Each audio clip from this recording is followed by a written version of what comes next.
This is the April Park and Recreation Committee meeting. May I have the roll call, please? Member Hunter, Here, I just took a swallow of soda. Chair Key, Here. Member Keller, Here.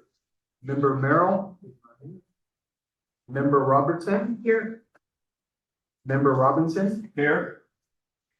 And Member Rozier. Here, and Council Liaison Goyer. Okay, thank you. Are there any public comments in the room or online? Nothing online, yep, nothing in the room. The approval of minutes, so you guys have the minutes from our last meeting in March. Are there any amendments or do I have a motion to approve?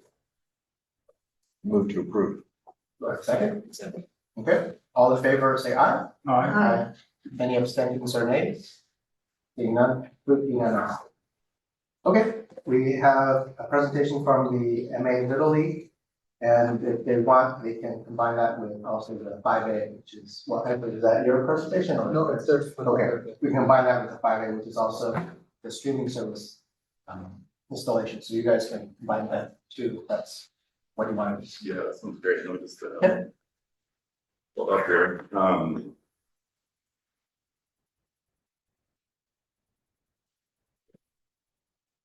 Yes, good. All right. Get this into a slide demo here.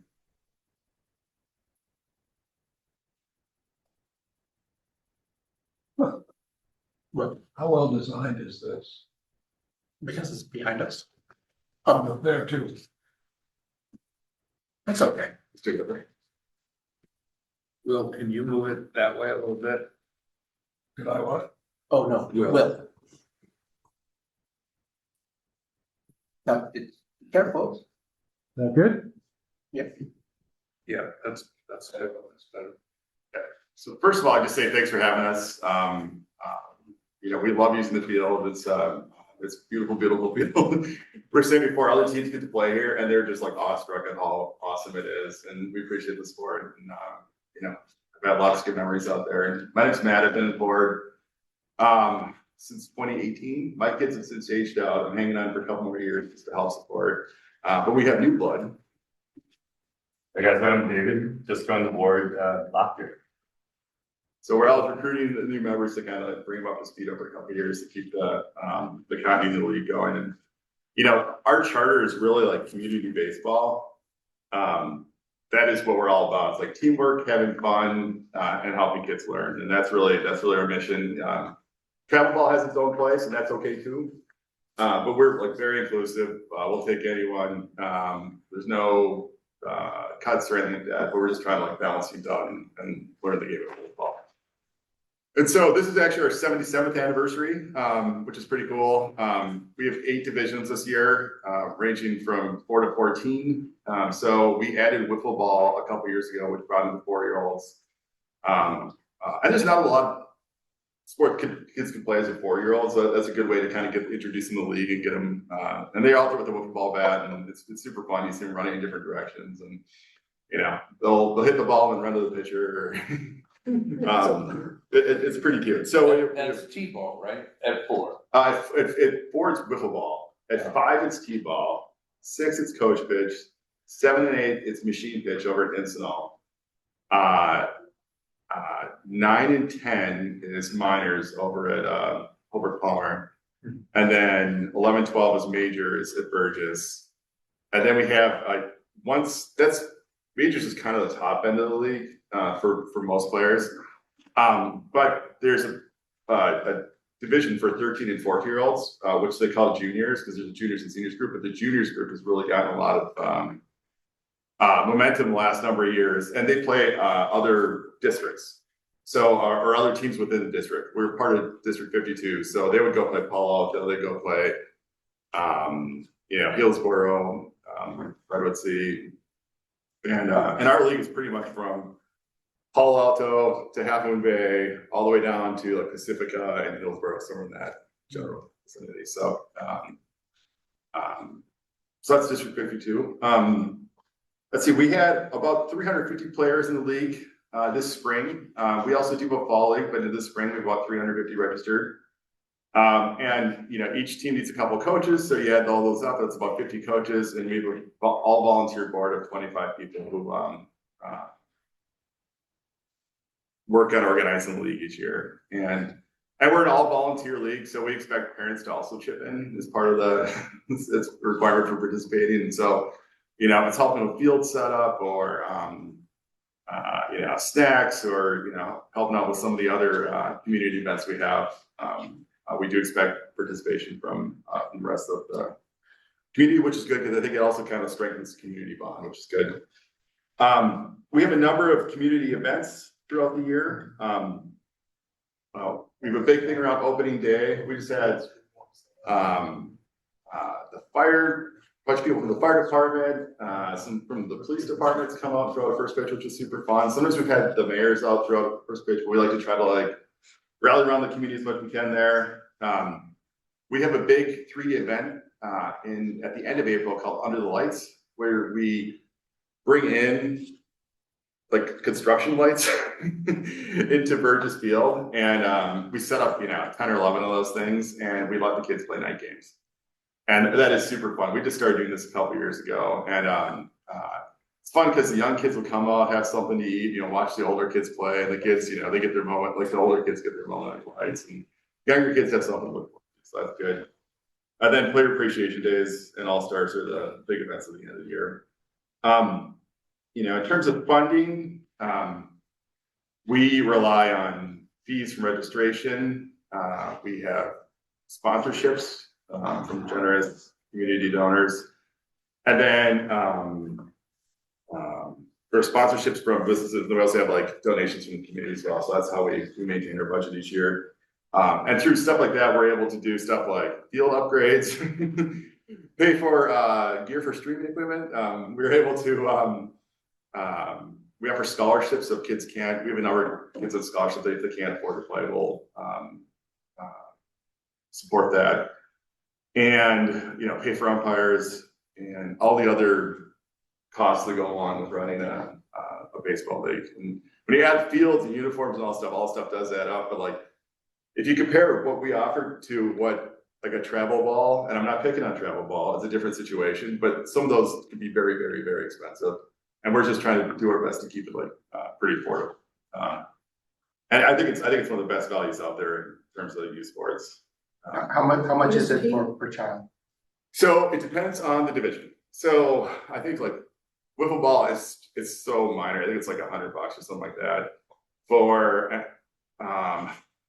T-ball coach pitch, I want to say it's like $275 somewhere, and then for minors majors, there's a lot more involved in the machine pitch. So that's like $450, I think. For the whole season? What's that? For the whole season?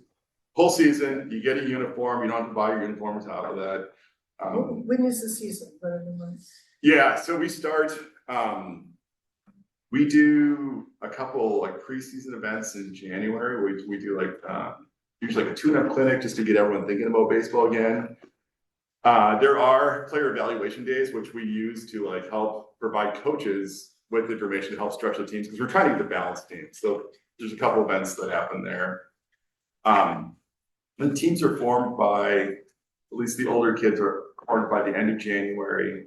They start practices first week of February. That's when we have the field allocated to us. The younger teams get formed a couple weeks later, and then opening day is usually the first week of March. So I think this year was March 5th. Yeah, or March 7th, like whatever that Saturday was. And then as soon as on that day, then the games will start. And it'll run through end of May, early June. And then All-Stars. After all the season's over for all the normal play, there is an All-Stars division where there's 5 different levels of teams, which is good and unique to District 52. Normally there's like the 12s, the 11s, and the 10-year-olds have teams. District 52 has something else they call Super Bowl majors and Super Bowl minors, which get more kids into All-Stars, which is good. So a lot of kids can participate, and that can run July it goes all the way to the Little League World Series for the 12s. So That's like August, isn't it? it's August, it is Okay. August, and our neighbor league, Alpine, they actually had a team go pretty far last year, which is Yeah. really impressive. Very impressive. They got on TV and all kinds, so that was, So the All-Stars are, is a summer league? it's not a summer league, it's an extension, it kind of is, so like, there's like the regular season, we'll have playoffs and the regular season ends, usually like last week of May, early June. Then kids, whoever is selected for All-Stars, and it's a lot of kids. And then, but they also have to be available too. So there's a lot of people are like, well, I'm gonna be on vacation for 2 weeks, and they're not, don't necessarily want to commit to that. Hey, I might potentially be playing baseball until mid to late July or however far it goes. So, it's a little bit of a balance of like, yeah, who's available and all stuff. So, but we work hard to kind of shape the teams and, Which days of the week do you use the park? Is it all day Saturday and then weekdays? yeah, so, pretty much during season, over at Hulbert Palmer, we, just thinking here, so there's usually practice on Mondays and Fridays over there, and that's at 5 o'clock. Then there is Sunday practices. There's Saturday, there's Is that 3 all? Saturday games. Is Sunday practice all day for accommodate all the minor league teams? No, not all will practice on Sunday. Like we have like 5, we have 6 minor league teams, and so we have certain available slots, and they'll choose. So they're not on. So they probably have one practice a week and then one game a week. Exactly. Okay. So games are Tuesday, Wednesday, or Thursday, and then on Saturday. And not every team is playing every Tuesday, Wednesday, Thursday. Yeah. You know, it's So do they play twice, each team plays twice a week? Twice a week. Yeah, that's Yeah, how so 2 I, games a week. when I play Little League, that's. Yeah, and then 1 practice during the week. Before the season starts, there's a couple more practices because there aren't games yet, so they're just trying to like, get the teams down in. And then I would also want to mention, which I did not mention before, we have a division called Challenger. It's for athletes with disabilities. Not every league has this, but we do. It's great, and they also play over at HP as well. And it's more like kind of like T-ball. It's a lot of coaches, but it's a really strong program. How did you choose to have the older kids at Burgess and the younger kids at Hobart Palmer? It's a good question. I don't know. I don't know so I've been in the board since 2018. What I'm aware of is that I think this field was created back, or it was redone, I want to say like 2015, 2014, 2015. Something like that. Yeah. And so at the time, I think all the major games were being played at Burgess. And so I think it made sense for the minors to, you know, has there been discussion of Are the field dimensions different between the two? the same? The same. Yeah, it's a 200-foot fence. Okay. They probably have more parking. Yeah, probably slightly more, but not dramatically, I would say. There has been discussion, like, should we switch up where the different, you know, games are played? But there has not been a definitive, but yeah, that's a more extra thing. It might just be more of a historical thing, but I know that there has been talk of like changing things up, but maybe not. It seems to be working for everyone. Yeah, Why? I missed it. Are there any improvements you guys are looking for, like parking's fine and things like that, or? yeah. Other than the camera, but you know, besides that. Yeah. That's a good question. I think, you know, from a maintenance standpoint, I think we've been in pretty good shape in terms of like the field condition and the maintenance. We've worked with you guys on a few things, and again, I'm not in charge of the maintenance, but I've spent a decent amount of time over there. There's like certain areas where we've installed little bits of turf because the grass gets like so. Use that. And I love the beautiful grass, like. I think you guys have taken great care of it. Yeah. I appreciate that. You've really done a good job, and I know it's very cooperative. And I've been involved since, I mean, I was the vote on the council to decide to do it in 2014. Awesome. And it was a 2-2 council, and I came on it. So, I think it's been great for the park, and I think it's been great for Little League. And I think it's been very cooperative, and it's always a pleasure to walk around that stadium because it's in such good shape and it's well cared for. And we just did a walkthrough and everything. Yeah. Good. Particularly when it's And the kids really- were playing a game. Yeah, It was great. Love it. yeah, like we do our best to try to stay atop of everything which we can. We do appreciate the partnership. I know there's lots of, I know the field crews, there's lots of emails and stuff going around to, coordinate. There's just a lot. But, that's been great, great. Do you want to talk about the camera? Or- Yeah, well, I got a couple. Actually, are there any other questions that? Yeah, like, feel free to talk to me. I thought we were here for the camera. No, but. No, we're both. Both, you've got the presentation. He's giving a presentation. And then- This is the annual And then I presentation. have to ask, are there any public comments? No public comments. Okay. Go ahead. Yeah, the other thing I forgot to say before I got my notes scribbled in. Umpires, we also, the league employs a number of, youth umpires, and I think we have usually 2 to 4 or 5 adult umpires too. We've had a couple been in the league for many, many, many years.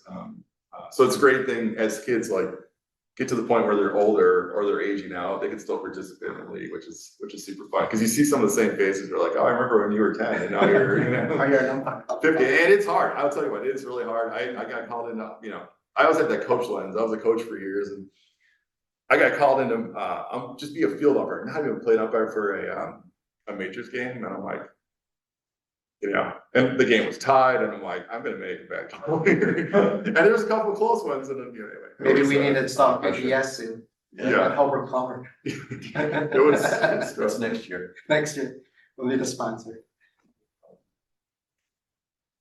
And yeah, not to go on, but we did host an all-star tournament here last year. We held it here last year and also in 2022. And again, all the people from all the different leagues come over and they're like, this is just the amazing part. And so it is a sense of big sense of pride to be able to use it. Here's a couple pictures, just for fun. David's in this one, and again, going back to the community thing, that's what we're all about. And it's not all about winning. But last year, we did win a district-wide tournament for this is the 13 to 14-year-olds. We're playing against the other teams of the District 52 division, so that was very exciting. And I think that might be our first district banner. So You said you 70 years? yeah, I think I don't know. I've been slowly trying to dig up the history of the league and like piece it together and. Okay. Streaming, any other general questions for everyone? Just out of curiosity, is it co-ed? Absolutely. Absolutely. We try to bring in as many girls as we can. And like my daughter played for a large number of years and then eventually like some will stick with it through majors, some into juniors, not a lot. There's a lot more participation at the younger ages. I think at some point there is softball or other sports that come up where, at one point my daughter's like, I just want to play boys anymore. I'm like, I sort of get it. But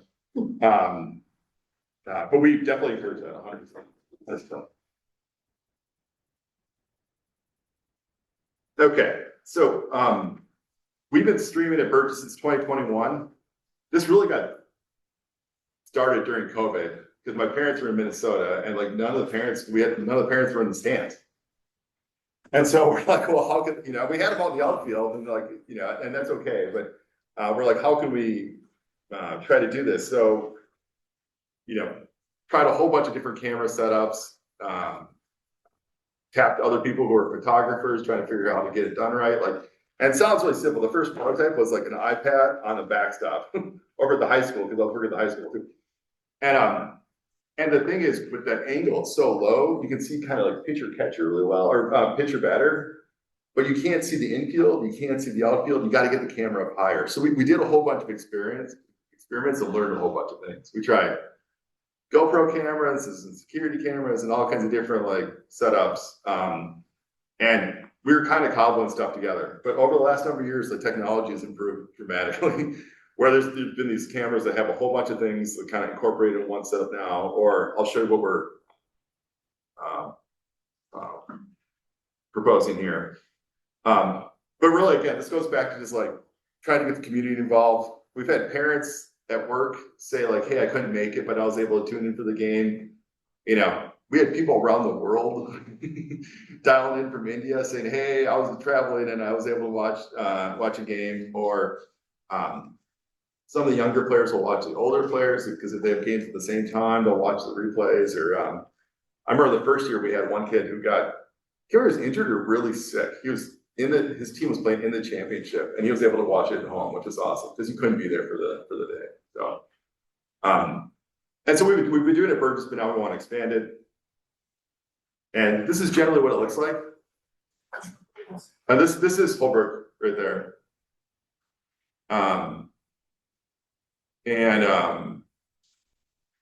You know, the issues we've been having, and I have a bunch of pictures to run through, but the data connectivity has been a weak point. And we've struggled at Burgess. I've tested every carrier here. Verizon, T-Mobile, AT&T, no one, and we're not asking for a lot of data. We need like 6 megabits per second up, and couldn't get it anywhere. And we used to be able to get better cell coverage over Burgess, but then somewhere over the last few years that's been degraded, and I don't know why. It might have been the 5G changeover, but I don't know why, but it has gone down. So that's one issue we've been trying to solve. And then we got this tripod we have to set up each time. And we got to get it up pretty high to get this kind of viewpoint where you can see everything going on. And that is not we have an all volunteer league. And so It's like one of those, I've seen them at maybe lacrosse and soccer games. It's like one of those tripods. yeah, but even worse, it's here's a couple pictures. Okay. So here's like a big arm with a camera on top. Here's the tripod. And then the base of the tripod, here's all the other stuff, which is kind of like down on the ground and kicking range. So The camera looks through the fence. Is that what it does. And here's another in picture. the hole of the fence, get a good view. Yeah, and this is actually the game going on HP right now, and you can see the problem. One of the problems, the camera's looking through the fence, but it's been knocked. It's been bumped, and so you're seeing part of the fence. The field's tipped. You can't see first base, and so it'll be set up at the beginning of the game correctly, and then throughout the game, it's just not fixed to anything. So It's cool how you can get the score and the Yeah. through the That's what the not scorekeeper bad is for feeding you. Jerry reading the whole thing. yeah, well, this is actually this is a funny. I can go on forever and burn up all your time here, but like we have a little box. So when the scoreboard controller sends a radio signal to the scoreboard to populate the scoreboard, we catch that signal and then send it through the internet to the cloud, and then it gets stitched on top of the software that sends it back to YouTube. Oh, that's cool. Yeah, Very cool. but it keeps everything in sync, which is pretty cool. And then here's Burgess going on at the same time. This is all live right now. And so eventually what we'd like to do is get other fields as well, like probably maybe Encinal, some other ones, but one thing at a time here. And you can go back and watch the games too. Like, and it's a great coaching tool, like the coaches will go back and be like, hey, I want to look at this one replay or like see how this went. Like, should we, our fielder's out of position, or the kids will go back and be like, oh, I'm standing too far away from the plate. I should get closer. And when they see it, it's easier to make a correction versus like just telling someone like, hey, you need to be close to the plate. So we will have a number of people watch live. We also get like a ton of replays. Some of the big games, there'll be, a couple hundred views. So some of the big ones will like push into the 200. So, especially once you get towards the playoffs and everything else. So what do you need from us? Yeah, okay, so here's the proposal, a picture of the proposal. So what we want, you can see over here, and it's small. We want to attach a camera that looks just like that right there. So approximately 14 to 15 feet, like we'll have to play with it a little bit, but it's a security camera. It's made by a company called Axis Communications. Like they're super well known with cities, which is great. We try to find something that like municipalities would know. They told me they've already sold 100,000 of these cameras, not for baseball, but for security in the Bay Area alone. They're installed in the White House. Like it's a super durable, weatherproof camera that we know will be robust. And we looked at using Verkado ones, like the ones over by the tennis courts, and they can't handle the performance. That those will only do 24 frames per second, and with this one, we'll be able to get 60 frames a second. So then, because what happens when that ball's moving, it looks really choppy if it's too slow. And so like most movies will be at about 30 frames a second, but if you watch like broadcast sports, it's usually around 60 to be able to see that. So we'll be able to get that, which is great. HD and in HD. HD, 1080, maybe pushing up to 4K in the future. Okay. very What's good. the size of the one at the top there? This one up here, Well, that's the Starlink. that's a start at the top. And that thing is like about this size. And I was gonna bring it over here, but they're using it right now. Are there other clubs, other spots using it other than Burgess? So here's the one at Burgess. Right. Yeah, that I can show you, which is bigger one. I mean, I've seen a lot of people use these at different games, especially if they have like a traveling team. Sometimes they'll bring their own camera, their own Starlink, and set it up on a tripod. Instead of the Starlink and tripod? Yeah, I've seen that. So for some traveling teams, because like the cell connectivity is just so like inconsistent between.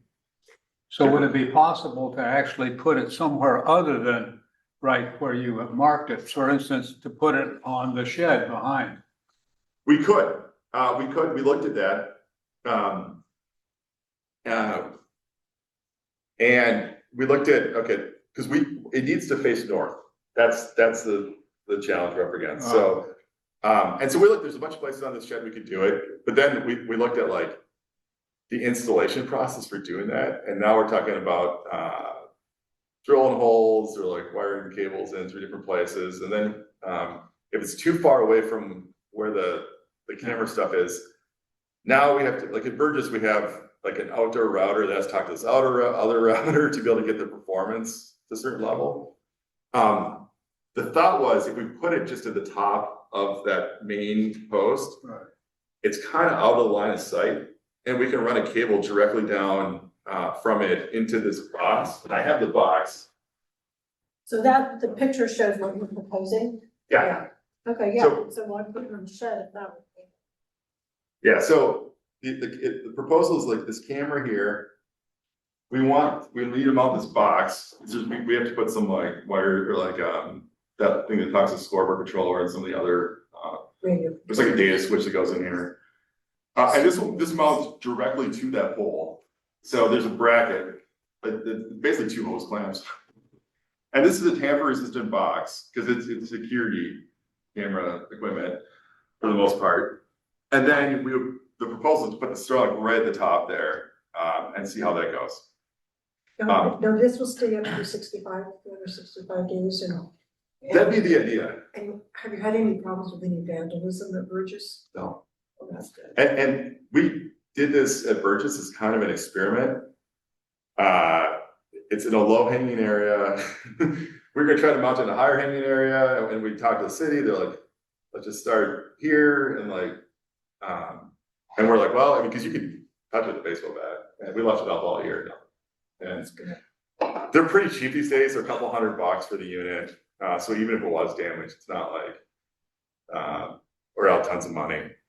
But we're totally open to trying to mount this on the shed as well. We just thought that this actually simplifies That's kind of a bad, well, I don't, for the back of the shed, that's not going north, so you're not gonna do Right. there. Yeah. Yeah. Yeah. that. Well, no, I don't, I Exactly. was just asking your alternatives. Oh yeah, absolutely. Yeah, no, this looks very efficient. If a foul ball went off, could it damage the camera?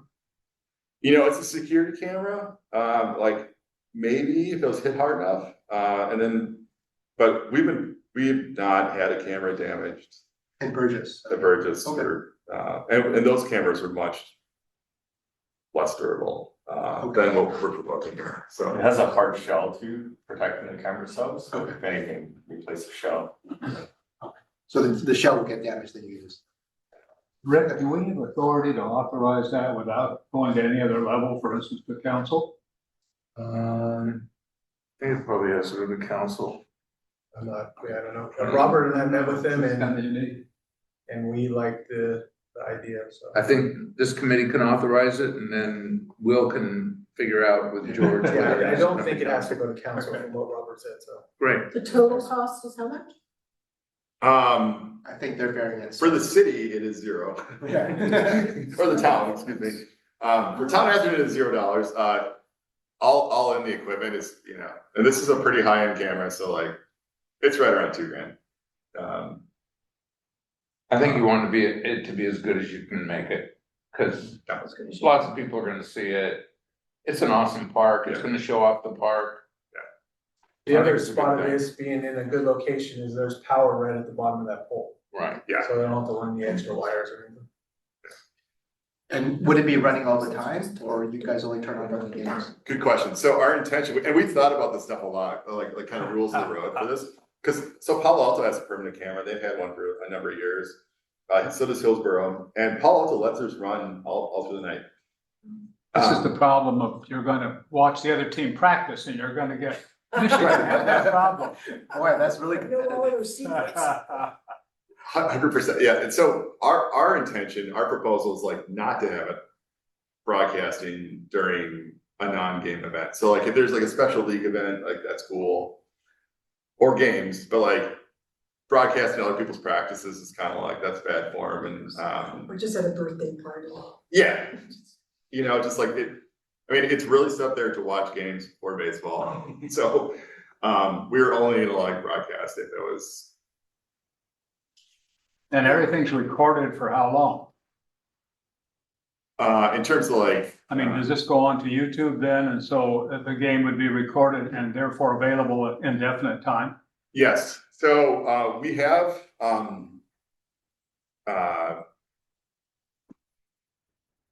control over everything. So if we could take down a game if we need to.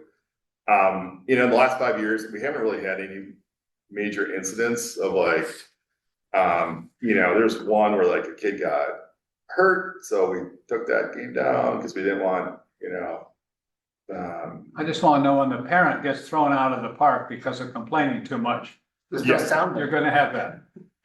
for a while. And so if. Does that sound? Oh, yeah. Okay. Because like sound is part of the experience. You can hear people cheering, you can hear the strike of the ball, like, because we actually had it up without sound and we're like, but that could happen. Well, I've been warned when I go to soccer games and I'm near that when I'm talking about it, it's gonna be there. People are gonna be able to hear it.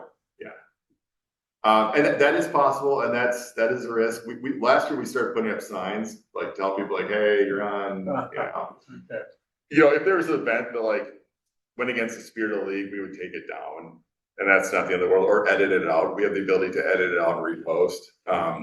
But it's only that's capturing what what's on the field, it's not capturing what's in the stands. No, but if you're standing right behind it, because it's right at the backstop. Oh, it can hear you. It can hear you. So we're working on, trying to do more directional, Right. capture of the sound. Cause the camera we have right now just captures it from anywhere. And so, The train. the train, yeah, I mean, we're gonna hear that. And there's we get a lot more wind. It seems like it, Even there. here compared to Burgess for whatever reason. Will it support commentary as well at some point? We talked about this, and for some like big games, we've had people like, with the microphone doing some announcing, but, the trick is you gotta have someone to do that. And so, because we also talked about like, hey, we could have multiple cameras and switch between them. And, Wow. like it all sounds like but it's simple, but once you get into it, you're like, now you need like a production crew. Because someone's gotta hit the button to switch the thing, and maybe AI will get there someday where it'll like, and there are, there's another service that is working on it, it is just not performing at level right now, where it's like people like that experience.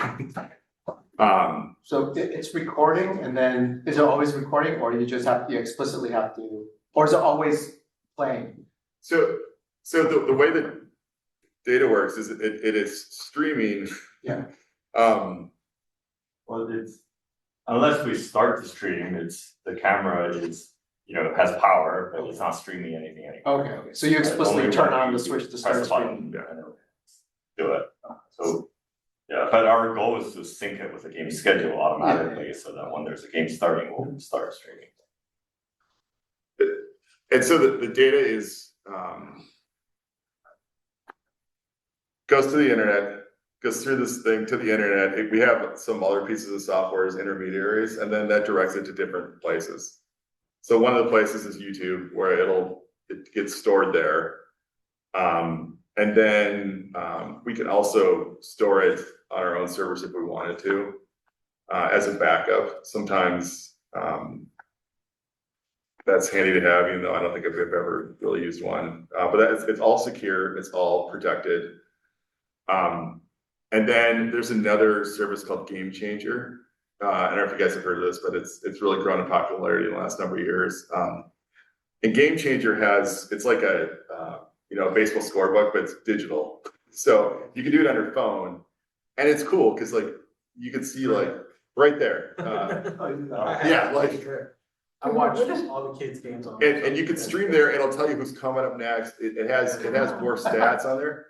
The problem with Game Changer though is that to be able to watch replays, you have to have a subscription. And so we're like community baseball, so we can't require parents to pay, another a subscription It's like fee to be able to watch their kids. So like, so that's why we want to go to YouTube, which is like more of a community. Anyone can tune in from anywhere. It performs super, super well around the world, and then also the Game Changer at the same time. So that's the architecture. So, Can I make a do motion? we move? Yeah, unless, are there any public comments? Doesn't No seem public like comments. there's So if someone wants to make a motion, I move to do this. what are we approving? Allowing them to set up this camera system in the park Yeah, And the Starlink. and the start. yeah.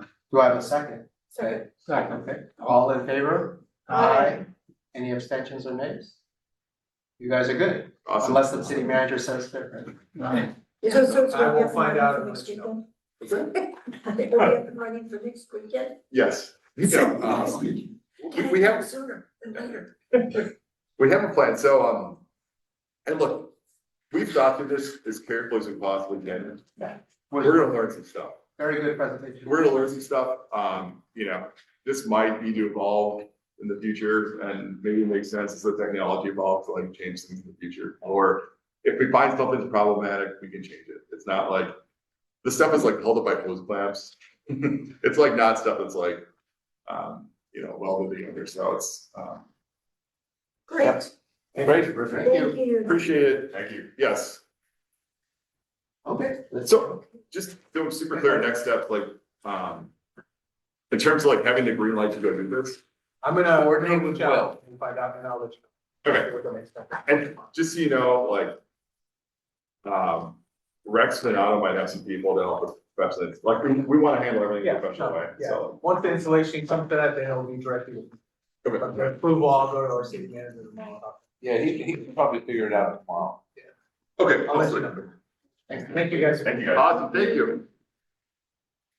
Okay, we've got, Christabel, sorry, over here for the compost session. Yes, Sorry. hi, sorry, I forgot my nameplate. I'm Christabel, sorry, Care Management Analyst in the City Manager's Office. Today we'll be looking at, I think it's one of the last pages in your packet, at the conceptual plan overview of the compost hub area at the park. Currently it's just kind of the compost area. We're looking to evolve it to be a compost hub. We have grant funds Power Cycle. They gave us an organic waste recovery grant to help us support organic waste recovery, compost procurement and education, as well as edible food recovery. Now, the town doesn't have any food generators because we don't have commercial businesses in town other than the school cafeterias. In which case they do their own edible food recovery requirements and processes. So we're focusing more so on organic waste recovery, compost production, compost procurement, and education around SB 1383, because that is what the state is funding. So even Mademoiselle Colette. So they are exempt because their business is less than 500 square feet. And there's requirements for food generators. So because they're so small, they're exempt. But their locations in maybe Redwood City and Milton Park would be. Yeah. Their location in Atherton is. The edible food recovery is enforced by the county, so you won't see city staff enforcing it in their jurisdictions, but you'll see county officials enforcing it with commercial businesses. But for today's purposes, I wanted to talk about the compost area at the park. One Yes. more question, Circus Club is exempt too? The Circus Club is a private business, that is something that the county is enforcing. That's like Okay, so the the town's only, responsible now. yes. Okay, cool. Correct. For today's purposes, I was hoping to talk about the compost area at the park. Now, I was told that you took a walkthrough of the park, which is great. If you paid any attention to that compost area, I wanna talk about it because we have allocated $19,000 to expand this area in terms of education, any messaging boards, any signage, any additional compost materials, anything that can support this area. We're hoping to expand and use these funds. Now, I think with what I'm proposing today, I'm at about $10,000 with this message board that we can use to share SB 1383, compost, procurement, renewable energy, gas, et cetera, education. We can also use it to advertise town events, committees, programming, surveys, and stuff like that. So we're hoping to include a huge messaging board where folks can kind of hang out in this compost area and learn a little bit more, while also hopefully taking home some compost with them. How do they take it home? They have to bring their own They have shovels to- and everything? Yes, so it's self-serve, and maybe this is some of the feedback we have today. We currently have like a orange shovel. I don't know if you've seen it. It's a Yeah. small, yeah. It's been useful for folks, but maybe we can upgrade a system. We've heard about shovels that have been there, but maybe have been taken or misplaced in the past. So maybe exploring a way that we can facilitate for residents to easily drive up, take their compost, or maybe they can contact their landscaper and coordinate a compost pickup. That's kind of what I'm here today. I have outlined the bones of, a welcome sign to a compost hub area. We already paid for the compost we delivered there with this grant. So right now it's just open and available. We want to shape out this area. But as we do that, I'm hoping to get the Park and Rec's feedback on this space at the park. And if you have any ideas as to how we can improve it, make it easier for residents to collect their compost, make it more informative. I don't think we want to have it as a picnic area where we encourage people to hang out. So leaving out any picnic tables, any hangout activities, but open to any other feedback you might have. Some feedback I already received from other committees is that the path is too narrow to That's what I drive was up. gonna ask. Do they back? So that is something that I'm gonna be looking at with Will to see what we can do to expand access for cars. That's a note that I already have, but welcoming any other feedback. Is Excuse there- me, did you say there's a message board? that's Yes. part of the procurement. Yes, there would be a, It's in the packet. What is the actual dimension of that? I'm not sure. Let me see if I can pull that up quickly. It's a custom build, so I'm actually still expecting the finalized quote. Okay, I can see relatively. Yeah, it's Very good size. a Yeah. good size. I would say maybe a little bit over 6 feet tall. And you it said looks like. how much of this will be food waste? As long as at least 50% of it is educational about SB 1383, we can use the remaining space for promoting town materials. So 50% has to be food waste, you're saying? Yeah, it has to be educational materials on SB 1383. What's educational materials? Yeah, so we could create infographics, we could create frequently asked questions, we can create. No, what I'm asking is of the material that's gonna be dumped there, Yes, and it's gonna be acting like compost does. Yes. How much of that is food? How much of the actual compost comes from food versus yard waste? Yeah, I versus can- leaves and all the Oh, I other see what you Yeah, mean. you- That would be a part of that messaging. So I don't care about the message, The I compost just comes want from to know. Almost material. none, almost zero is food, Almost zero. zero. Is Just- food? Yeah, it all comes from yards. It's yard waste. Okay, I thought the proposal was to use, To talk about how to even though recycle. Madam Colette doesn't have to do it, I thought maybe it was Menlo Park food that was coming or whatever. So the edible food recovery, the town is exempt from because we don't have any commercial generators that are large enough to produce that. Now, the Circus Club is an exception in which the county is working with them. The Okay. schools are also an exception because they're with school districts and they have their own state requirements to follow. And we also don't have any additional commercial generators other than Mademoiselle Colette, which is exempt per state law. And it would not be open to commercial generators from Menlo Park or Redwood City That's where they'll be enforcing in their own jurisdictions. on their own. Yeah, and they likely have grant funds as well for their projects. I have a very basic question. Yes. So if it's all yard waste in the pile that we saw, which we walked through, how does it all get there? What's the process for getting from people's yards or wherever to? That's a great question. So Green Waste actually does tours for our committees. And maybe we can invite you on our next one that we're planning to have with their environmental programs committee, where they walk us through how they create the compost and their processing at the facility. It's actually very impressive. And probably updated since I've last been there. But it's a robust process and they use, I think, AI machines to help pull even the finest materials out and create as the highest quality compost that they can. But they have, I'll bet they have a YouTube video on it. And They do. if you It's get- a little if you bit just- outdated, but they have like a general facilities video. This is how we do it. I think I'll send it. if you send it to us, Yeah, that But that probably. will kind of give you a general concept of how. But it's from residents' yards? Yes, and all of their other And servicing all clients. the properties in Napa. Okay. And then they dump it. It goes to a Nothing big gets done. facility in North San Jose. Where It's it going to rots compost. and it's processed Okay. and it breaks down and it ends up being the black Stuff that we compost soil that we saw today as we walked around. Got it. And then they bring it, dump it in a pile and people will come in. Yeah, they bring in a big And Dumpster and And the dump it. big instruction sign is about compost in general. Yeah, so. How people can use it, how they can Yes, make their own. and so a part of home. our requirement with Green Waste is to divert at least 75% of organic waste. And so they do that for us, and they sell the compost that they generate to their clients. And then we also, one of our requirements is to procure compost. So we also have to purchase compost, which is what we have at the park, as well as agricultural land in San Mateo County. So we support what's called the San Mateo Resource Conservation District, and they help without the compost that ourselves and other jurisdictions in the county help purchase. They help spread that compost on land throughout San Mateo County with ag farmers and supporting local businesses. So that's another part of the procurement, and we help generate some of that compost. So Green Waste helps bring it back to the park, but they also sell it to their own customers. Got it. Thank you. So it's a very simple space. I just didn't want to build it out without talking to you all, because I think you're probably the most proficient in the parks day to day. So if you have any feedback today or in the coming days, please feel free to reach out to me. But that's what I wanted to share with you today. Are there other possible areas in the park you can place it? And I'll tell you why I have a little reservation where it is right now. It's- Placing the compost up? Yeah, the compost hub, because it's kind of right in the middle of the park.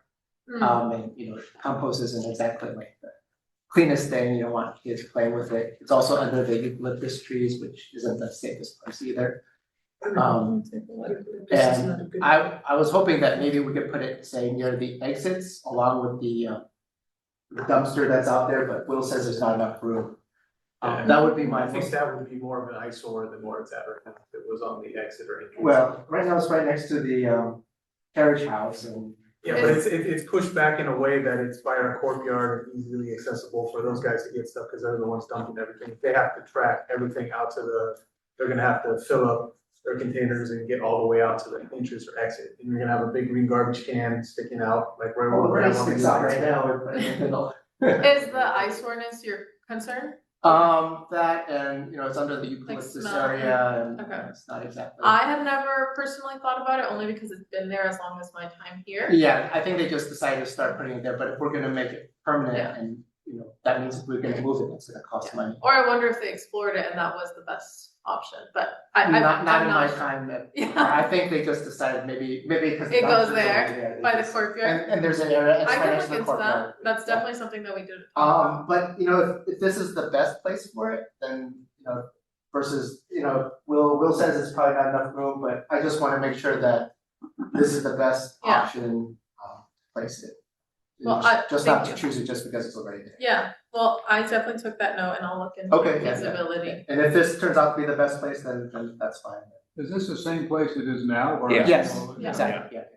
That's so people be driving in the same way as they're driving to the school, for instance, or to the tennis courts, That's or right. the And ball they- field. Most people pull back in or reverse in, Right, from what I've seen. same road, Yes. Yeah. Mhm. enough space for them to get back out of the way. Yeah, you can. They're using it pull now. across one car can, maybe two. And the reason why I keep harping on Eucalyptus Street is because they keep, the branches keep falling on our courtyard. Yeah, right. But they are, So I'm not sure I want people hanging out too much in that one of the area. Yeah. trees is being removed and the other ones are being trimmed now, so Okay, they good. shouldn't have that issue. For the next 3 years. Yeah, so we're gonna try to keep that up. Could you provide what the dimensions will be of this site? Yes. I can watch, the park stuff ends up there already, doesn't it? Mhm. The park debris is already there. The compost is there, And the Compost debris is already is there. there. Well, I see a And, lot, Oh, the bin, yes. It's also a debris area. yes, Yeah. for the green waste pickup. okay, and to me, it's relatively unnoticeable, it's just, kind of look at the dimension. Looks to me like it's gonna be many times larger than what I see right now, but I haven't I traced think in that's there. I don't think the so. angle that I took the screenshot in, on Apple Maps. It is a pretty narrow lot, but now that I think about it, green waste, I mean, and Will, maybe you've seen green waste pull in with their truck, I've seen the videos. Yeah. This is just enough space for green waste to pull in easily and pull out. Yeah. I don't know if they can do that anywhere else in the park, other than maybe by the sandbag station. Yeah, that would Just take up part. Thinking out loud here. But I think this currently works well for the green waste truck to deliver and pick up easily. So would cars or trucks pull in and then back out, is that what they would do? So you only have one at a time, obviously. Yeah, and I think the space is open enough for an oncoming driver to see someone reversing. But maybe we can explore, Usually they pull in towards the carriage house and Right. back up to the. they like block, you Yeah. can't, I've done compost from there, the space works well. I just okay, wanna make sure there's not a better one that we could use. Yeah, Because okay. this is gonna have some permanence, so we wanna make Mhm. sure that. mhm. Yeah, I I agree with appreciate Alex, it's not really very, not consistent with the other parts of the park that are right around it to me. You've got, not too far away, you've got people having picnics and things, I think, Yeah. on the On north field, On the North Meadow, North Meadow, right? but there's bushes between this and the and meadow, you don't see it from the meadow. If you're in the meadow, you don't see the compost. Because Nor it's smell it, pushed I out. It doesn't have. It doesn't smell. It's not- It it's doesn't not- smell at all. It smells like It's not manure. soil dirt. I don't think it has a, It's not a manure. No, yeah, it doesn't have a It's fully particular. rotted. If you know more, if there was a giant windstorm maybe, but then you're gonna get giant windstorm, all the debris from everywhere is gonna be blowing around. It would blow mulch too. Yeah. But I am noting this, I'll be looking into this. Are there any Any other other questions? Any public comments? If there's nothing else, thank you, Christabel. Of course, Thank I will try to you. follow up with some of these questions answered and a green waste video on their facilities.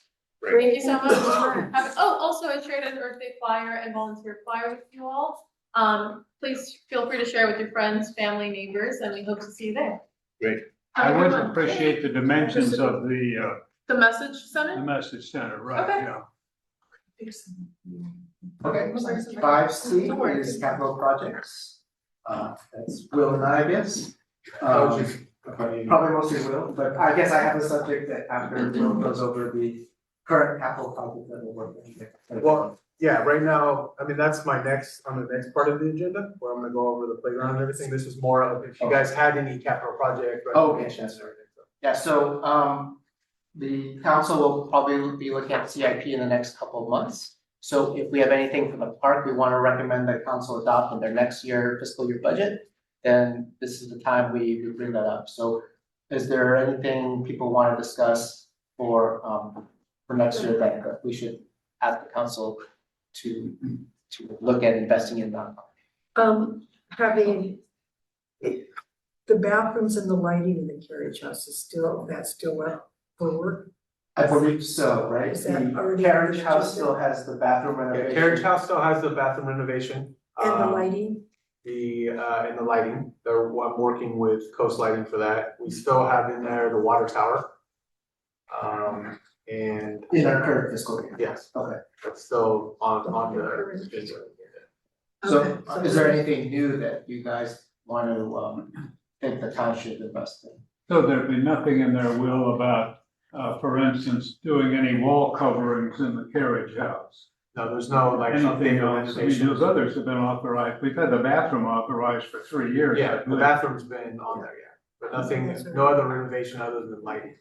Yeah, This can also include projects that perhaps outside sources are paying for, but we still want the council to authorize staff to work on for the next year. So that could be something like, say, pickleball courts, for example. Because the staff would still need to spend some resources in planning and even though the money's in the somewhere. I assume we don't wanna suggest the $200,000 two new pickleball courts. We can suggest that if you want.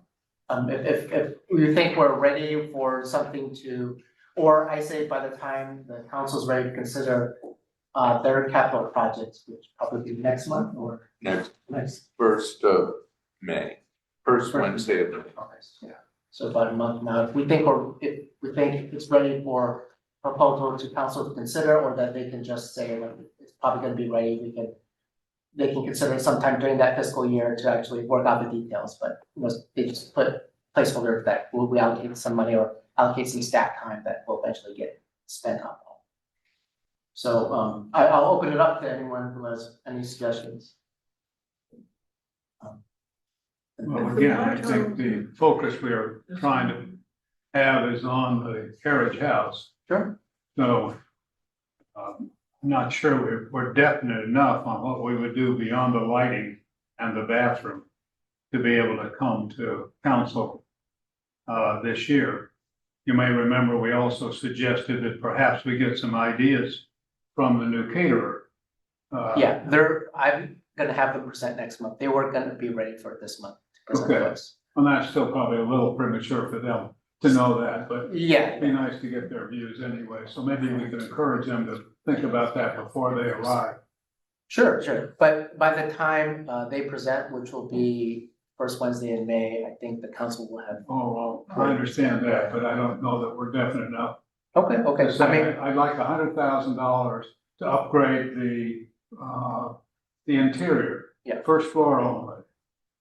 I think that's different Yeah. enough to Then get we- through I mean, council. we can always table it for next year then. Well, Next that's fiscal why, year. I mean, that's where we're headed, I think. Okay, Remember we talked about the master plan also. yeah, that's also in a year and a little more than a year from now. We're still not even the fiscal years 26, 27.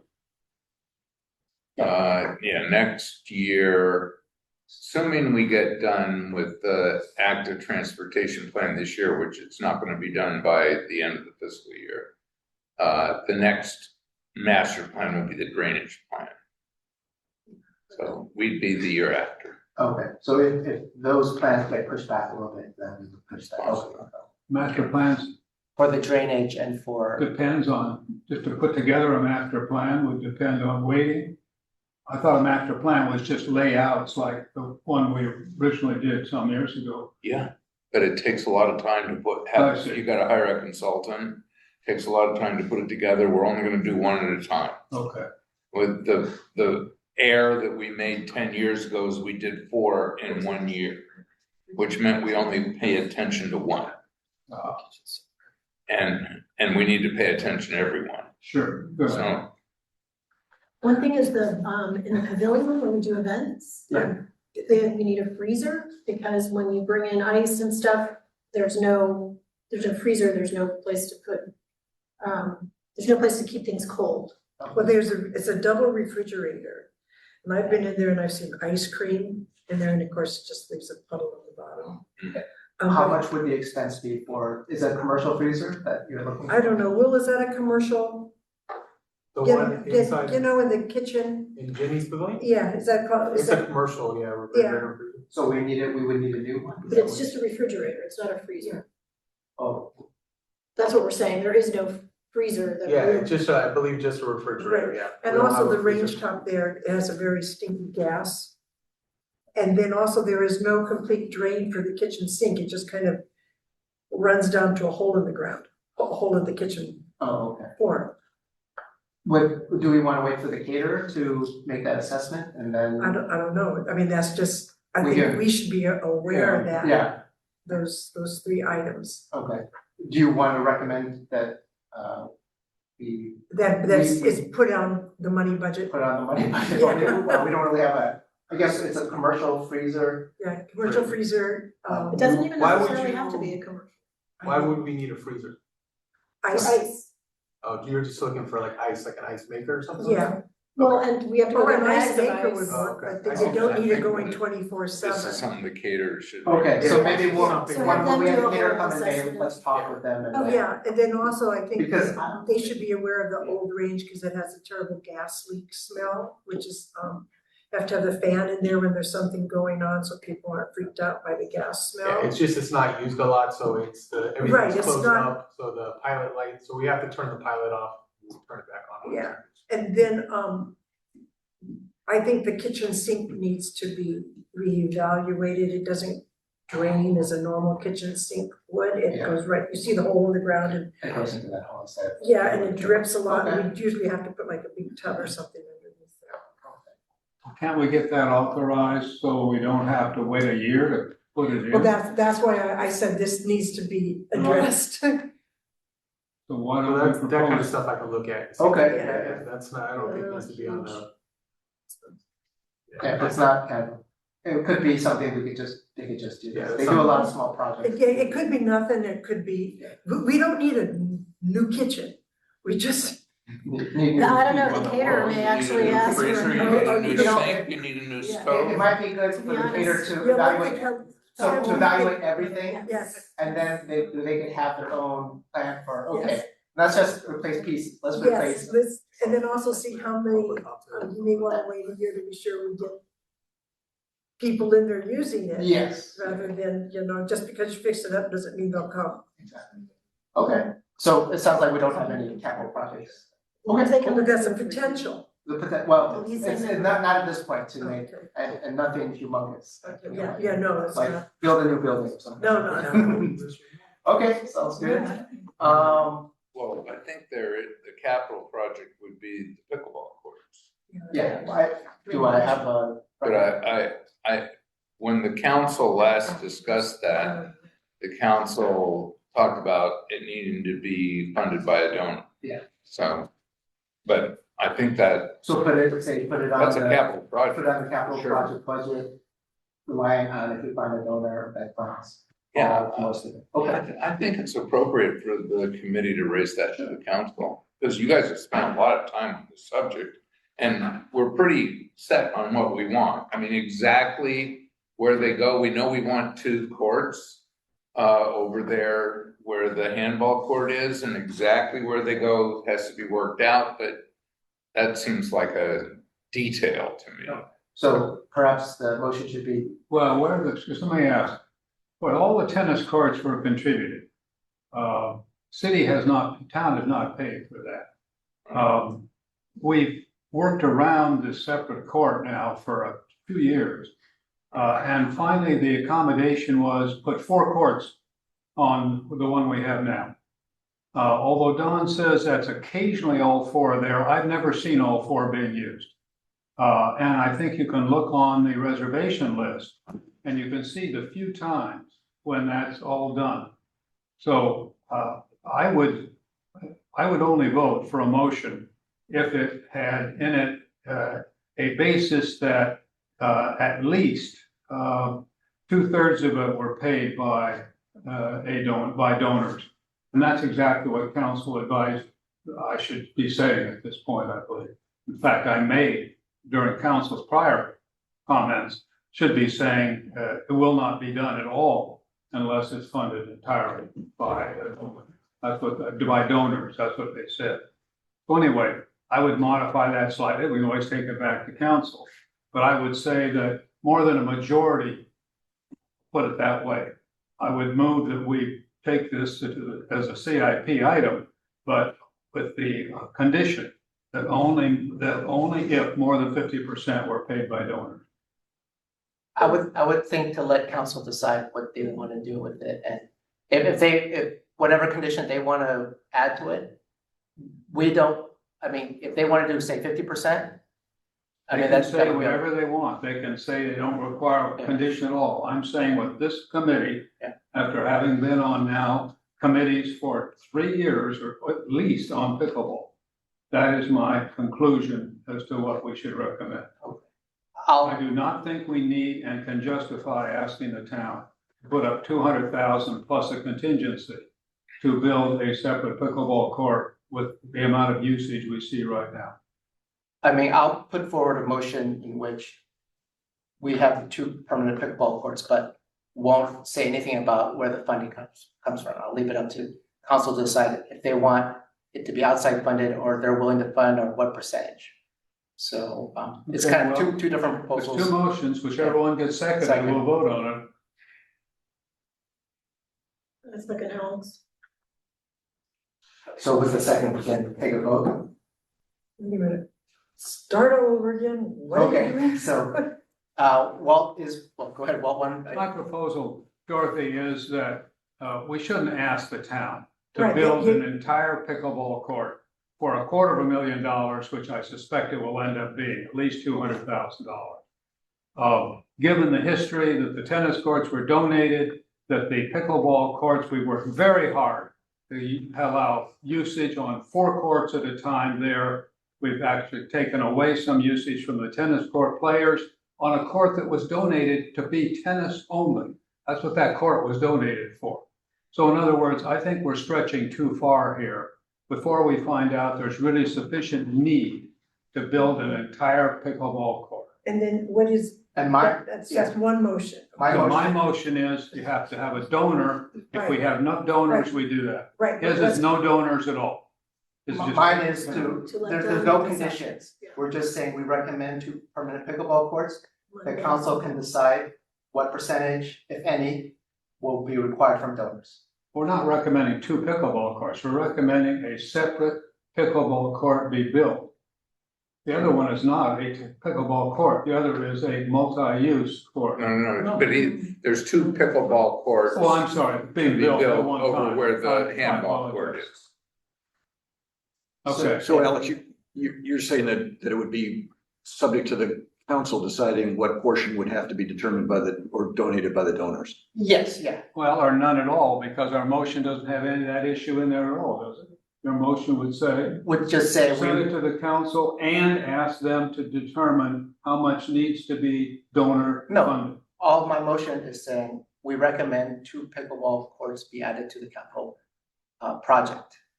Okay. And then let's say silent on where the funding comes from.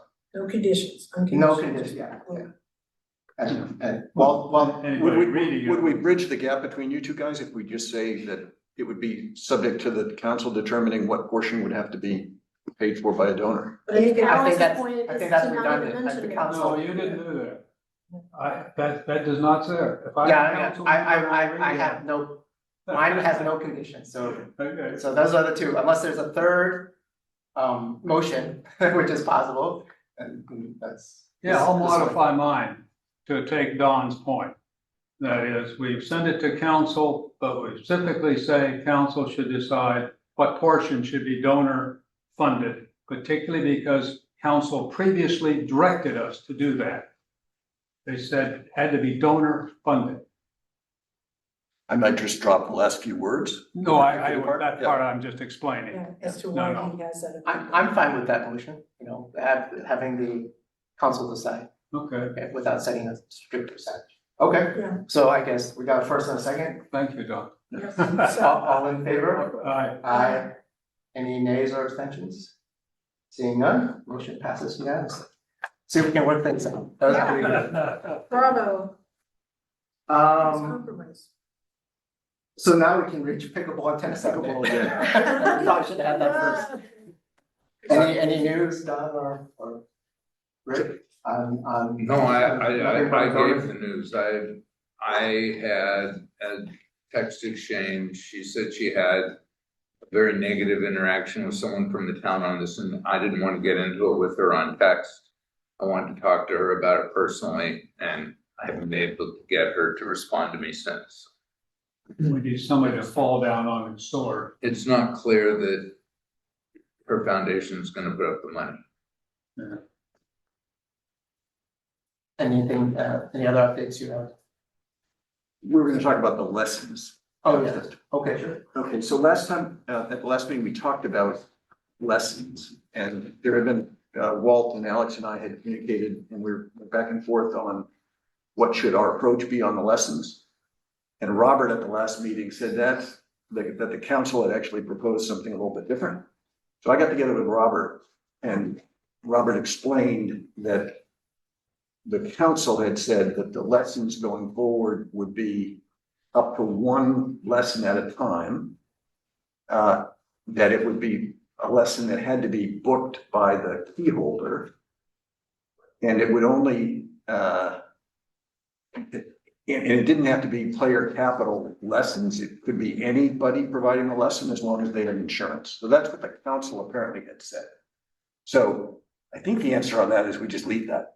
Okay, okay. Um, I think it just has to be communicated to the key holders. yeah, I don't think it has been. Yeah, otherwise they won't know what to do. Yeah. Okay. How should we And do that? this is just for Put it on the pickleball, not website. for Well, tennis. I This is think just for that's a pickleball staff because issue. tennis already has its own. Yes, So- and capital. Put it on the website, so when people reserve the court, they see something. Or no, they should be able to see it on, leave it on the website or in a communication. If Robert can kind of formalize what the plan, how, if pickleball people are looking for lessons, what they must do, then I think that would be clear for them. And then we just go with that and see how it goes. Okay. The second piece of my discussion with Robert was the fact that the agreement with Player Capital is the 3-year term expires in September, and we have the ability to extend it for 2 additional 1-year terms. So this is an opportunity, if we want to address it, to address the parameters under which Player Capital uses the courts. Because there's nothing in the current agreement that addresses it. I think there originally was something that says that they could use 4 courts every day except Saturday. They could use 3 courts on Saturday. But I think according to Robert, that's not what we're operating under. And if you look at what they're using on most days, most Saturdays and Sundays, they're using 4. And so what the community is left with is 1 court for tennis and 1 for pickleball. And if you look at particularly on Saturday, tennis is kind of squeezed. Yeah. And pickleball, not squeezed as much because usually this time, but Saturdays are pretty busy. The Saturday mornings especially. Yeah.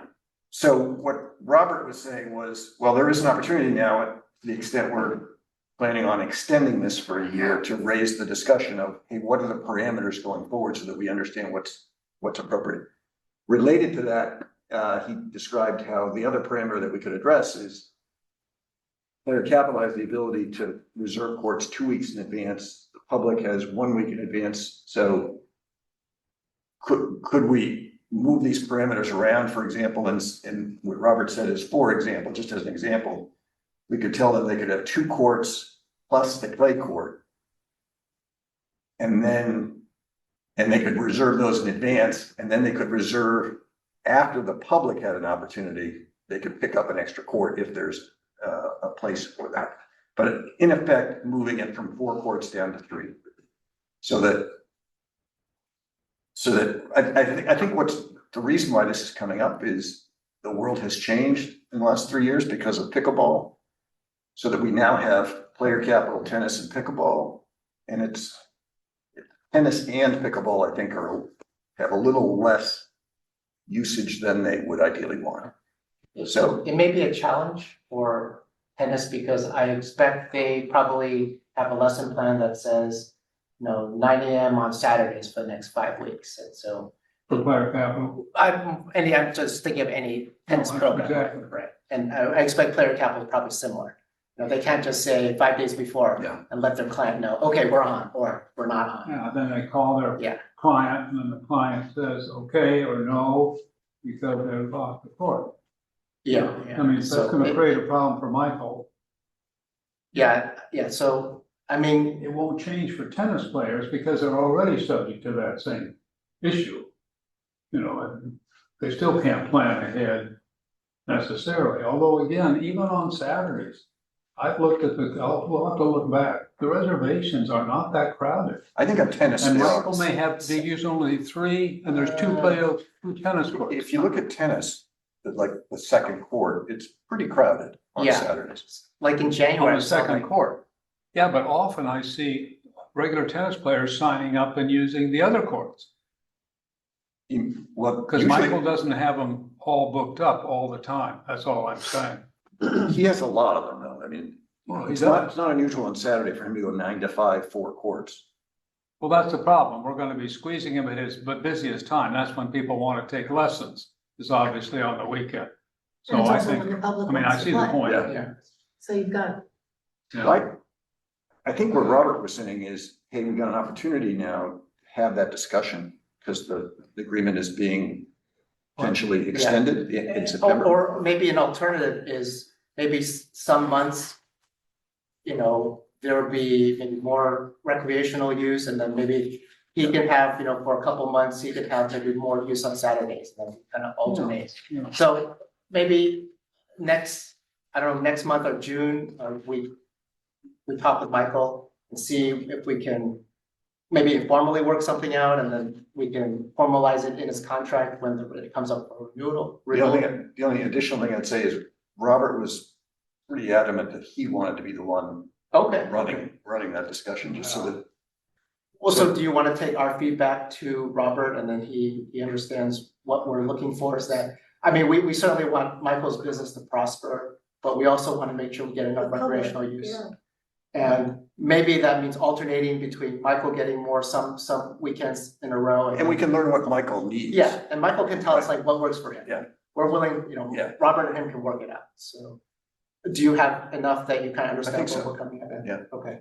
Does that make Okay. sense? Yeah, Well, when I look at the tennis court usage, which we've got this very good table that shows us exactly how many hours have been used over the last 2 years. The PC court hours are almost double, exactly double the key holder hours. I mean, it's a 2-to-1 ratio in both years. And the play court is like 10%, it's way down. Yeah. So it's really not fair to count the play court as a full court usage. But if I look at the others, if the key holder hours represent one court, right? I'm not exactly sure if they do, but if they represent one court, then Michael's PC court hours represent 2 courts, because it's exactly double. That's 3 courts, and the pickleball court is a 4th court. And the clay court's 5th court, and that leaves one other court that can go back and forth between the key holders and Michael, depending on demand. Now, the one thing I don't really know is there's also a column called private lessons. I'm kind of assuming that private lessons and PC court hours are the same thing, but I could be wrong. I'm not sure. Or a subset of PC. Or a subset of PC, yeah, that's what I'm expecting Yeah. that it is. Probably just what he's getting paid by the hour for. Right. I don't know how, I haven't talked to him about how it works, but it looks like it's that one court that could go back and forth, and there needs to be some artful way to manage that. Now, we also have to remember that the pickleball court is a transition court. No, I So that's understand, also available for. but on the weekend, it's got pretty good demand for pickleball. in the morning at least, yeah. I think one of the challenges is tennis, actually, on Saturdays. I'm not a tennis player, but if you look, it's really being used without much opportunity to play, if you want to play, if there's signed up already. Cause So- there's nothing open. There's no other place to, yeah. there's nothing Rick, open. the other thing to remember on the clay court is Michael uses that quite a bit, and that's not reflected here. Oh, is that right? That's right. No, it is, those are the clay court hours. No, I thought that was people using it. When I talked to Michael about that, Really? he said that was people who really reserve and use the court. And you see it, reservations, it says. And Michael usually tries to use the clay court last. Oh, well, he uses it only for. For what it's worth. Yeah. I was thinking about getting a key, and now that you've told me about Saturday, I'm not going to, because it doesn't sound like Saturdays. You were gonna get a key for Easily tennis available or? for pickleball or tennis. I think we sell the keys and there's restricted use on that. Yeah, and that would be, Yeah. that would be frustrating to pay for a key and then not be able Yeah. Well, that's one of the reasons we need to get the to. pickleball courts built, Exactly. because that's gonna give relief. Yeah, and then we'll have more people sign up, which can then pay for it. It would be nice to have Bob here to advise on whether the clay court perhaps needs to be changed into a permanent, hard court, but we can say that for My next year. favorite Down that topic. road. We can say that next year. Okay, is there anything else, Don? No public comments, Thank you, right? Don. Let's move on to, bathrooms and playgrounds. So I have a few updates for you guys. As far as the park event manager, I spoke to Anthony yesterday. The contract has been finalized on our side and sent over to them. Nothing has been signed. I don't have a start date for when they're gonna be here. Once they gets approved, then I'll have more information. So that's, So perhaps we should schedule them for June. yeah, right now I'm just gonna leave it off the books until we find out exactly what's gonna happen. As far as the playground at the park. So the contract with Game Time has been executed, the equipment order has been placed. And except for the shade structures, which require structural calculations. Current estimated for delivery is about 8 to 10 weeks. The work is tentatively scheduled to start construction over at the park mid-May, because they have to clear everything up. And then, except for the straight structures, which would follow tentatively in July. So they're gonna have a project startup meeting with Game Time sometime next week and get more of a complete schedule, so I'll know a little more in our beginning May meeting of exact dates for everything. So they're expecting to do construction during the summer They're gonna do construction starting in May to clear out everything. to clear out it? Yeah. Is there gonna be a stop? Because they were saying that companies that specialize in playground construction usually need to work on playgrounds at schools who have planned ahead of time. That's none of the information I Oh, got okay. at all, so Okay, so right now it they're looks working like on that's that. gonna Okay, go cool. for. Oh, good question. For the restroom and the bathroom, the final scope of supply and design submittal has been approved and sent to Romtech. They're right now working on getting the building permits, drawings, site work, pad, utility and pump. Plans by Interwest are being submitted to the building department and reviewed next week. They're expecting the permit approval by June, so it's gonna be a little delayed and it will be a little after the construction of the playground, that the bathrooms start Well, I have getting a worked question on. then. So they're hoping to get a contractor hopefully awarded by June or July that's gonna actually build the bathroom. How long do they think the playground's gonna take to build? Because I mean, our popular time is summer for kids to use the park. Are they gonna have an? I don't have an actual detailed time, but I can find that out for the next meeting, but yeah, it's gonna go into the summer, definitely, yeah.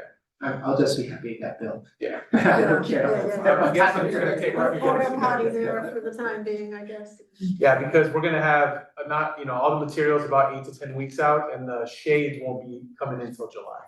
Okay. Yeah. So that's all I have for the updates. Okay. Any other questions? No? Okay, let's move on to, Brett, you. Yep, the quality assessments in your packet, if you have any questions, let me know. Any questions for Brett? Nope. Okay, nothing online. Okay, move on to Park Foundation. Walt. Park Foundation continues to be interested in their fountain and the colored water that appears occasionally, but thanks to Will for working that out. They're also interested in, obviously, improvements in the park, which would be the carriage house. They're focusing on. Everybody is still aghast that there's no new bathroom in there, but we know the background for that, even though the public does not. And Frank continues to be a real yeoman, turning to anything and everything that needs to be done in the park, and of course, he has all the background on that.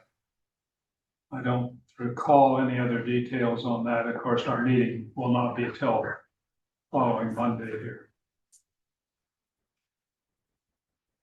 Okay. Any questions? Okay, we can go to the Park Division and Park Defense report. Kind of a light month, we only had about 5 gatherings. Revenue was about 5,000 for the month. Not a lot going on, most of social gatherings. A lot of JU's permits and stuff like that. We went over the tennis court numbers, pickleball was up by about 50 hours from last month, weather's starting to get nicer. Facility rentals, like I said, we had 2 at the North Meadow, 2 children picnic areas, and just 1 event at Jenny's Pavilion. Going into the park report, we worked on the fountain. I'm not sure exactly if Frank had the Boy Scouts do some cleaning, but we were able to add some chemicals and everything to try to get it a little cleaner. We're still having issues with kids throwing mud and everything. We've had issues with the pump at the playground bathroom. We have posted signs. We're getting a lot of people that are throwing diaper wipes and stuff in there, and it's clogging up the pump. Oh, in the bathroom. In the bathrooms. So we've posted signs and we've actually put little garbage cans in there too to hopefully deter that. We did some work at the play school, repairing some fences, some tennis court fences over the last month. We are having an issue, just to bring this up to you, with the flooring in the side of the main house upstairs in Jenny's Pavilion. I actually have an inspector coming out next Tuesday. The floor upstairs in the main house for some reason is starting to, they're saying it's because of the heat up there. That it's starting, it's not that hot yet. So they think it's not a installation issue, it's a material issue. So it's starting to pull away from each other and bow up. So, and we just saw it at the Jenny's Pavilion, one little spot that's starting to do the same thing. So I'm working with Luxar Flooring to try to get that fixed. Is this a new flooring? Yeah, that's our new flooring that we just had, less than a year ago, so. But I'm working with that. Coast lighting, with the lighting in the pavilions, I've ordered that. They're somewhere between, everybody likes to keep saying it, 8 to 12 weeks. So that's where I'm at. As soon as they come in, then I'll have our electricians put them up. Hopefully in May, but it's not still April programs. I don't know. And then same with like Dorothy's picnic table, it's 8 to 10 weeks. Oh, Yeah, so that's where we stand with the park. are there EV chargers going in the park? There is an EV charger going. I don't know all the details from it. Christabel could have answered. Christabel also wanted me to add that on the 11th, April 11th, they're gonna be having a waste-wise event at the park. I think it's from 10 to 1. It's gonna be like the electric disposal of stuff and paper shredder and stuff like that, so. Are there any questions or comments? Mike, go ahead. This report, Will, that we have that I can't read because Yeah, for some I don't reason have it mine. printed out really, really small. That's all that's the actual report that comes to me from Player Capital. Just with the it numbers. goes back that many years. Yeah, it's everything. It goes back, I think, Wow. yeah, for a while, Yeah, a couple years. Well, I see it on the PDF when he. Yeah, it's hard, Yes, it and then prints I out very expand it. small. Oh, It's good weird. for you. I'm gonna have to do that. Prints out very small. For events from Sacred Park, I was just wondering, they rented the entire park and Yeah.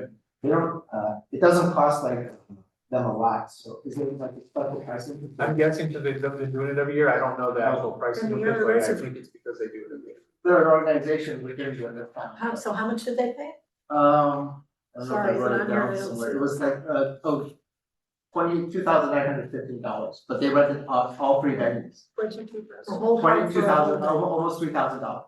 But that's for all day. So not all day, it's like 4 or 5 hours. 4 or 5 hours, But yeah, it's No, genuine. no one else can rent out No, we can't. all three venues for 4 hours for $3,000. That's Who pretty. negotiated that? Not- So I was just surprised. Yeah, I was Where surprised. did you see that? So, I don't know if it was last month, but 2 months in a row, Sacred Heart had rented out all the venues. I see. I think it was last month. Yeah, last 2 months.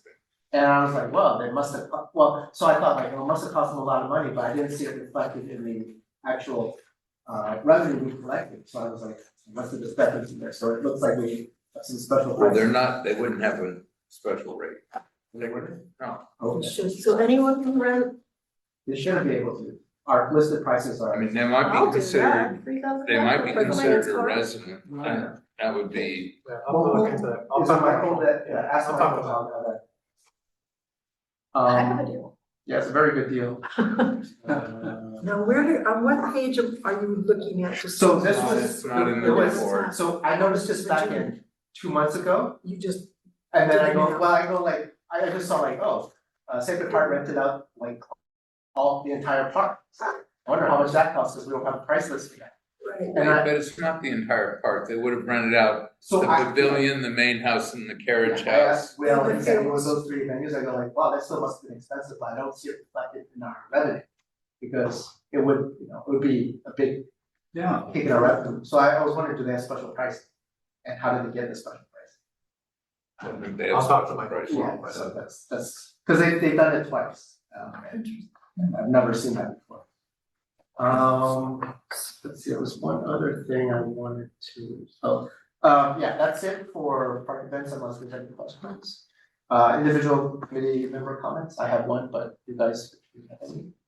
I keep mentioning the stupid dog on a leash signs because the ones on the wires just fall down, get kicked over, are collapsing, and we get permanent signs to replace them, just look better. Yeah, that's something you could put inside of the landscape walking lot, yeah. I did, Yeah, okay. definitely. Didn't we just do this a few years ago, we said it's too many damn signs? Yeah, No, and I'm not, they've changed. I'm not just saying replace all of them with, I just bring it up as something to look into, but no, I definitely agree that we don't want signs everywhere, but I think the ones that are there, Oh, that's true, so That are did on you the want to have wire. permanent signs or? well, The ones on the wires Yeah, fall down. fall down and look They look crappy. crappy. Well, they're all being replaced with new ones, but they're the same ones. They're still gonna be on the wire, just because they're temporary. So I think there should be discussion about whether all of them get a permanent Do you want to, sign, you I want me to don't put it on know. the next agenda? Sure. Okay, we'll do that. and is that ordinance enforced? Oh, They get yes. ticketed. They'll get If the chief sees you, he will enforce it. And he's at the park. But the problem is that, I've never right, seen him walking around the park looking for dogs off leash. oh, he's done it before, Oh, yeah. Usually if I'm out there and I see it, I warn the people. I can't ticket anybody, but I warn them. Yeah, and we should, I and we usually should all warn help them with too if I enforcing know that. them, I just say. Yeah, 'cause we've had a couple "Be we incidents can't- in the last enforce couple months. Not enforce it, but just remind people, hey, you might Yeah. get a, Yeah, make it fun. I want to be sure, my city. One thing I just wanted to mention, Magical Bridge, they could not build here, but they are building in North Fair Oaks. So they secured enough money, 1.1 million in North Fair Oaks and Wow. Buckingham Avenue for a 5,500 square foot park. Wow. Wait, and where is it, North Fair? No, Buckingham Avenue. There's Good an for empty lot them. there. But That's you know where impressive. Buckingham is? I don't even know. Is it? Buckingham Rifle is- Center is over in that area? The Rifle Center? It's right next to the train tracks, Yeah, on the west side of the train tracks. It's a road that's perpendicular to the tracks. And I think it's the road right before you get to Target. Target is and center, is it considered Menlo Park? I think it's No, county, it's North Fair Oaks. I think it's county. Yeah, it's county. Well, the county has a lot more money than we do. That, I mean, good for them. Yeah, they do. So, yeah, I just wanted to mention. No, thank you, I'm, I that's, think that Good for size them. matched with ours. I don't know, it's Way not, smaller, I think way way smaller. that's why it's only one point one. Exactly. I think it's about the size of this room, Yeah, Hmm. yeah. It's 5,500 square feet. 5,500 so square maybe feet. it's a little bigger It's than bigger. this room. Yeah, it's still not that big. Because, House. It's a small lot, wow. Yeah. Could be a small- Okay, okay, so do I have a motion to adjourn? I'm so very moved. small lot. And a second, so that's